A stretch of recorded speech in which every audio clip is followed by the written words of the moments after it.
Thank you, everyone, for coming. My name is Stacy Haven. I work at SAP. I am a chief technologist, something along those lines. I've never been a real big person for a title. So for me, it's more about can you do the job and can you get stuff done? So that is where I focus my energy. Here at the conference, you'll have many presentations that will tell you how to be a technology leader and how to use technology. But to be an effective technology leader, you have to also have some level of influence in your organization. And if you don't, the ideas of what you think about technology and your understanding of how to use that technology is not going to be able to be adopted across your organization. So it's really crucial that you have soft skills to some degree. I mean, some people are going to have better ones in one area, but it's important to have those soft skills to be able to get through your ideas in order to have actually people adopt them. And that's what I'm here to speak to you about today. You can maximize your organizational influence from any seat on any team through two internal mind shifts, building credibility and tapping into emotional intelligence, along with two effective workplace moves, advocating for change and managing your professional reputation. By making these changes on your behavior, you will be more prepared to move your career forward through the power of organizational influence. The paths to maximizing your organizational influence begin with adopting behaviors that build trust and grow your credibility. Trust is an essential component of any personal or professional relationship. It is not a feel-good concept, but a real asset. In business, a lack of trust can derail the best plans, while high trust amplifies strategy, communication, and execution. Stephen Covey defines 13 behaviors that build trust and credibility. These behaviors are powerful because they are based on principles that govern trusting relationships and have proven successful in all civilizations over time. They are actionable and can be implemented immediately. They are universal. They can be applied in any situation and in any culture. Number one, talk straight. Be upfront and clear in your communication. Avoid sugarcoating or hiding the truth. It erodes over time. For example, if a project is behind schedule, say we're behind or we're facing delays due to unforeseen challenges, but here's our plan to get back on track. Number two, demonstrate respect. Show genuine care and consideration for others, regardless of their role or position. Number three, create transparency. Be open and honest about your actions and your intentions. Share information freely unless confidentiality is required. Explain the rationale behind the decision to help others understand the big picture. Number four, right wrongs. Acknowledge and correct mistakes. Take responsibility for your actions. Apologize sincerely and correct the errors when possible. Number five, show loyalty. Be dependable and supportive of those you work with. Give credit to others and avoid speaking negatively about colleagues. Protect their reputation as you would your own. Say, this success is thanks to John's initiative approach. Number six, deliver results. Be reliable and produce desired outcomes. Your ability to deliver grows your credibility and visibility. Number seven, get better. Continuously seek improvement and development. Show a commitment to growth. Number eight, confront reality. Address challenges and difficult situations head on. Avoid ignoring problems and pretending they don't exist. If there is tension on the team, say, let's talk about what's not working here and how we can improve. Ignoring issues will only cause instability within the team and has an effect on the contribution and the output. Number nine, clarify expectations. This is a very crucial one. Clarify expectations, ensuring everyone understands what is expected of them. Misalignment leads to frustration and mistrust, especially with leadership. At the start of a project, say, here is what we need from each person to succeed. Providing a success map along with expectations sets a tone that can sustain a project team when things go sideways, which I'm sure we've all been on that team. Number 10, practice accountability. Take responsibility for your actions and hold others accountable. Avoid blaming others. Accountability can sustain a team through difficulties that will likely arise. Number 11, listen first. Actively listen to understand before responding. Seek to understand before being understood. During a conflict, say, I hear your concerns and I want to understand your perspective fully. And mean it, by the way. You can't just say that. Number 12, keep commitments. Follow through on promises and agreements. Do what you say you'll do.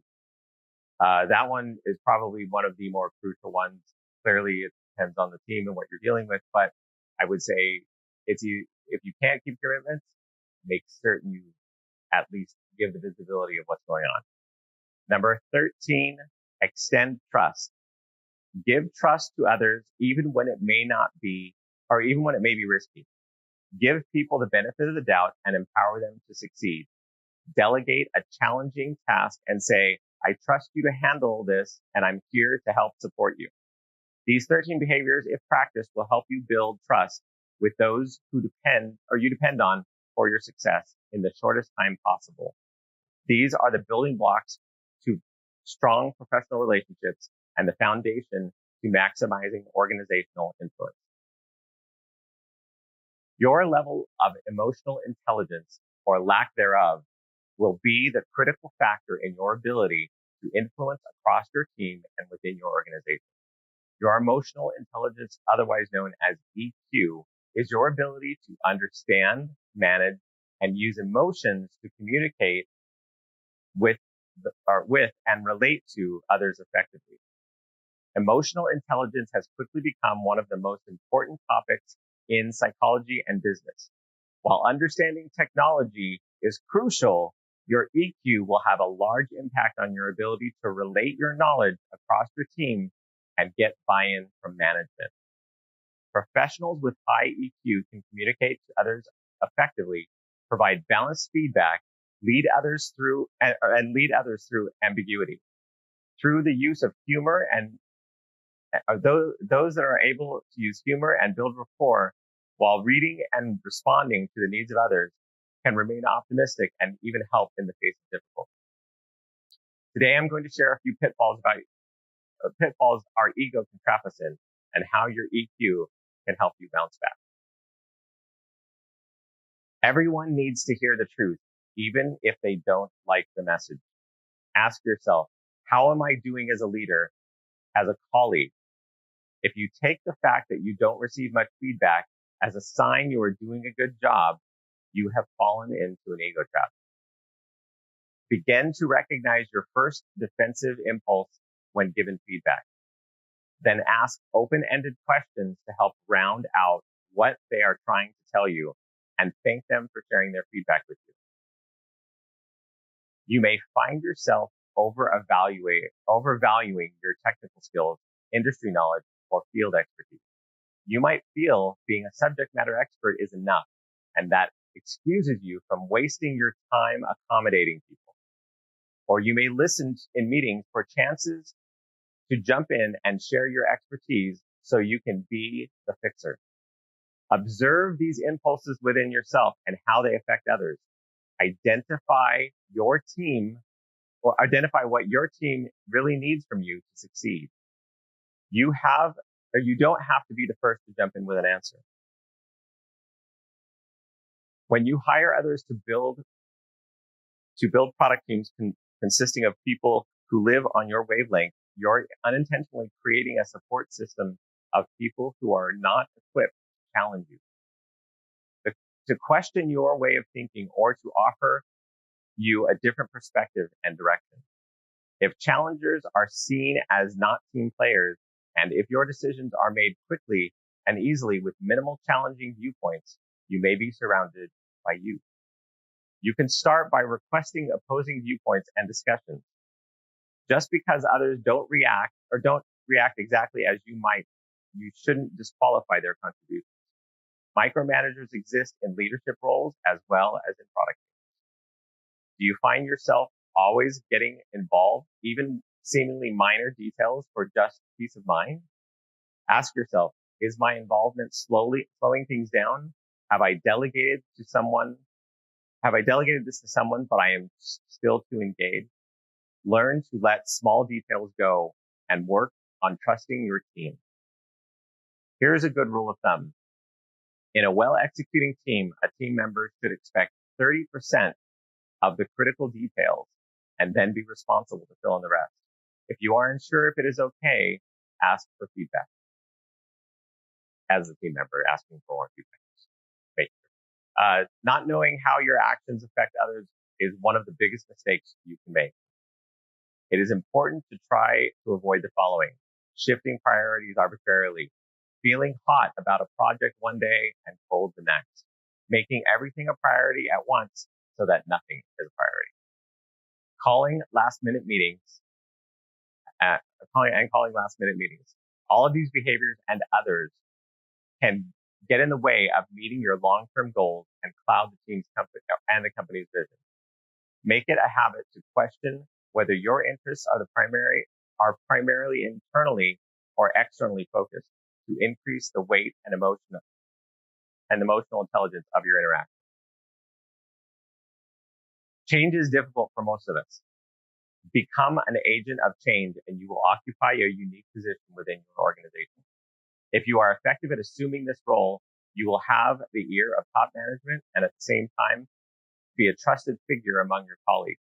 If you are the vantage point paired with active role in driving organizational change provides you with a unique level of influence and credibility. As a change agent, you should begin to see change as an opportunity to perform and shine. Begin to understand the rationale. What is the big opportunity leadership has identified?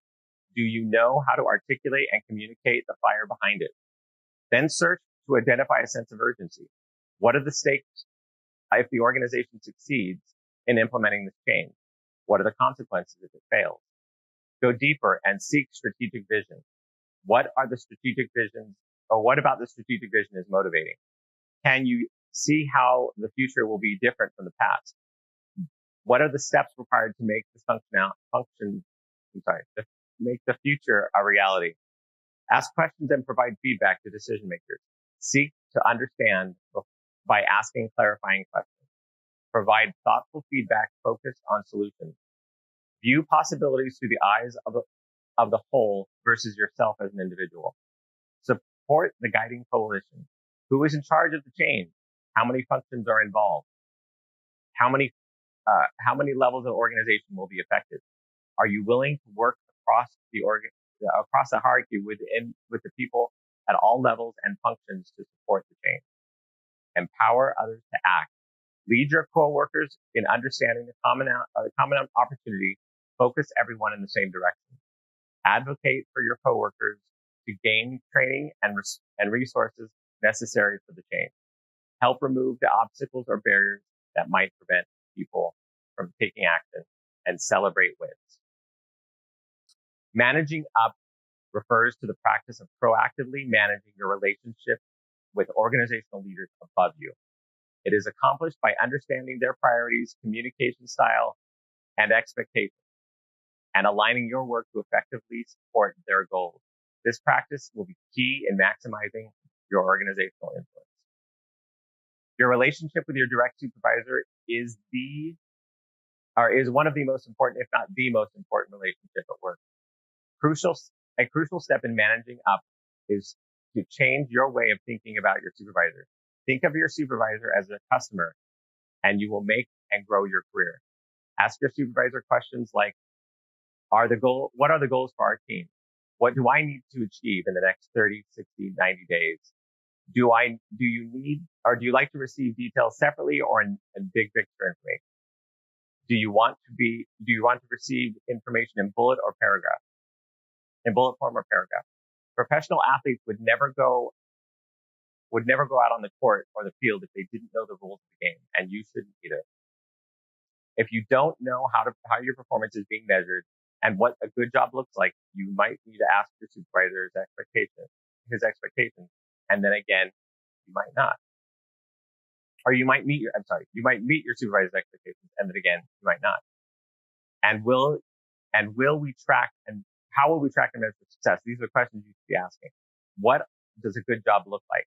When you begin a new position, it's helpful to know a little bit about the situation you're walking into.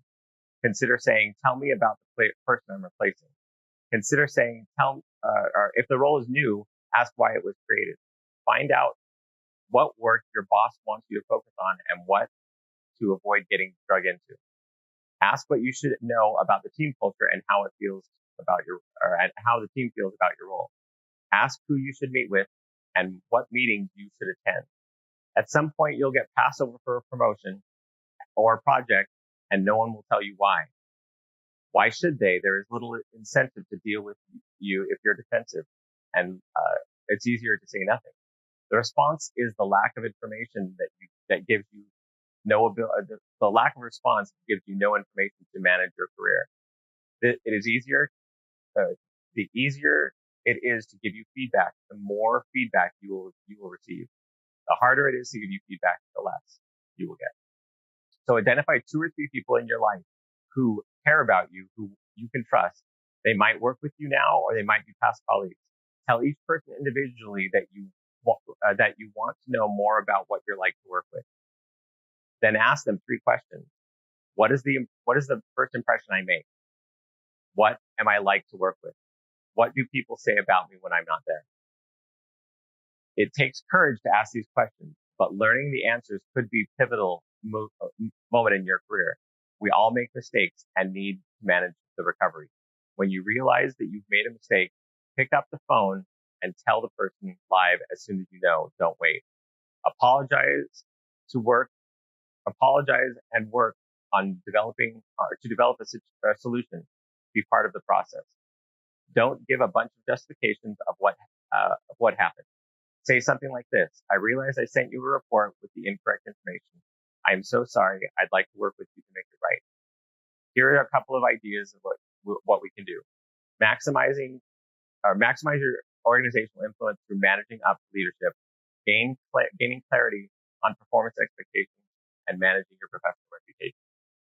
So this next part is based on my career. Way early on in my career, we had a product that we were providing picture services to a major auction website. At the time, my job was to provide our integration functionality for our service to be offered in their website. Our customer had a free listing day.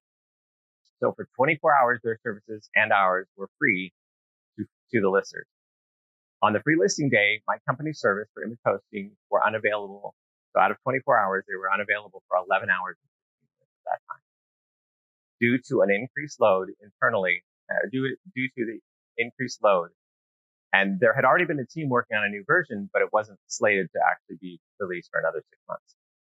When I looked at the new version, I found that it provided an increased capacity of approximately 4 times what the current version provided. This was positioned as a refactor of the solution, and thus was based on the same tooling as the current version. While this is a reasonable increase, I didn't feel it was enough. It wasn't enough, and we needed to rethink the plan. I went to my boss and I asked the question: is 4 times going to be good enough? He agreed that he wasn't confident that it would be enough to save the contract. I asked if he would give me an opportunity to create a more optimized version to see what was possible. He gave me and a coworker of mine 1 week to create a better solution. Within a week, we designed, created, and implemented the first version of a new platform. It was based on a completely new approach and ended up being approximately 10 times faster than the version that was currently being worked on. So 40 times faster than the version that was in production. Of course, this was still in the early stages and need to have all the additional frameworks added, but my manager gave us the go-ahead to continue. We did fully create the functionality replacement of the current architecture, and even after all the safeguards were added, it was still 8 times faster, so 32 times faster than what was in production, faster than the new solution. As you can imagine, the solution I worked on with my coworker was the one that was adopted by our company, and in the end, saved the client and a $4 million, which I know that some of you guys work for really crazy big companies, and $4 million might not be much, might not be that much. But in this company, if this contract had gone away, the company probably would have been done in 6 days. So it was a very big deal. And it saved the company. I'll just say that. I'm not saying that I did it all by myself, clearly, but I'm saying that there was a lot of things that went into that. And so it was important to do that. So initially I was told that the other team had it and not to work on it. I fell into the ego trap of ignoring the feedback because it made me feel defensive. But the solution to that is to ask questions and gain an understanding. So I pushed forward because I knew that change was necessary, and there was a big sense of urgency to keep that client. As you can imagine, closing the doors is not an ideal situation. Growing your credibility requires you to talk straight and deliver results. I talked with my boss and brought a solution that would meet the overall goal of the organization with confidence that I could deliver. Ultimately, my boss and my customer and I managing to meet the needs and save the account. I wasn't in the leadership position. I was low man on the totem pole at the time. But the strategies to gain the organizational influence provided the momentum to meet the needs of the customer demands. And these are the resources for the stuff that was earlier. And I actually am done with 3 minutes to spare. There is my contact information. Thank you very much. I appreciate you all coming to my presentation. It's been wonderful. And if we have time, so if you guys have questions, I've been around a while, so I can go ahead.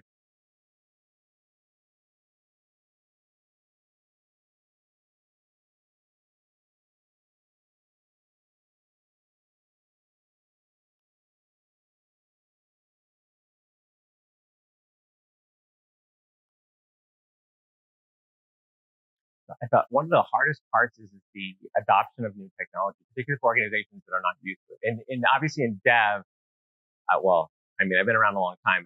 There's this new library and that new library. Let's try this, let's try that. What do they call it? Front end of the business is certainly not open to change for the most part. And I would say the easiest way is to really understand their problem and then provide a solution that meets that problem. And because one of the things with people who are not technical is you cannot easily drive them to where you are. Unfortunately, that is one of the biggest problems with this, is because when you're dealing with technology, people have to feel comfortable with what it is that they're ending up with. And you can spoon feed them and get them there. But if you try to say, here's a gallon jug, let's go, it's not going to work. And so you just have to sort of get them on board. Or, and there is one alternative, you can show them what is possible, which I have done. Usually at small companies, you can get away with it. Show them what's possible, and then they are far more accommodating to be willing to take those leaps, and then it's not as incremental to get them. There was someone else.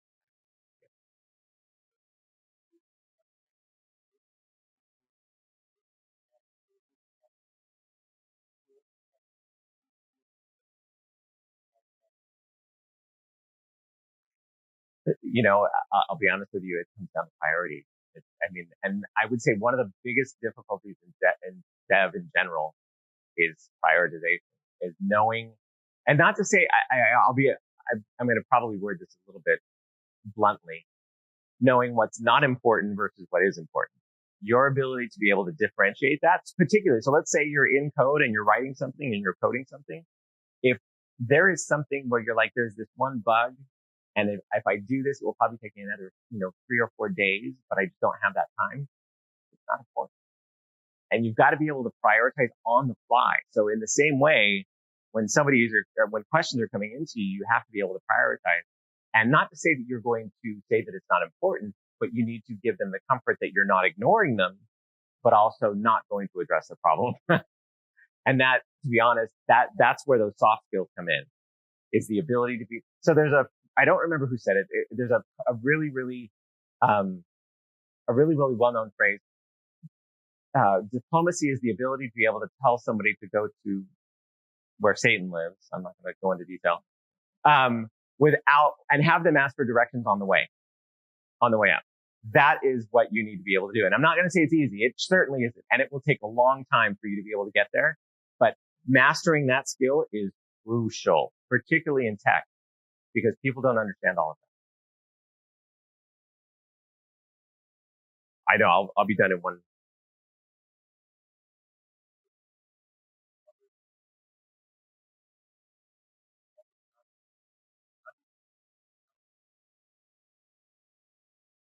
Know what they want. I mean, honestly, the only way you keep top talent is to know what excites them and do whatever you have to do to excite them.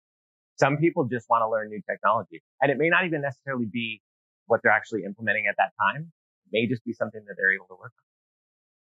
But that is, I mean, keeping the top talent is definitely, but the key is just knowing what they want out of it. Some people want to learn new technology. Some people are happy skating through, but it's knowing where things fall. Thank you very much, everyone. I appreciate it.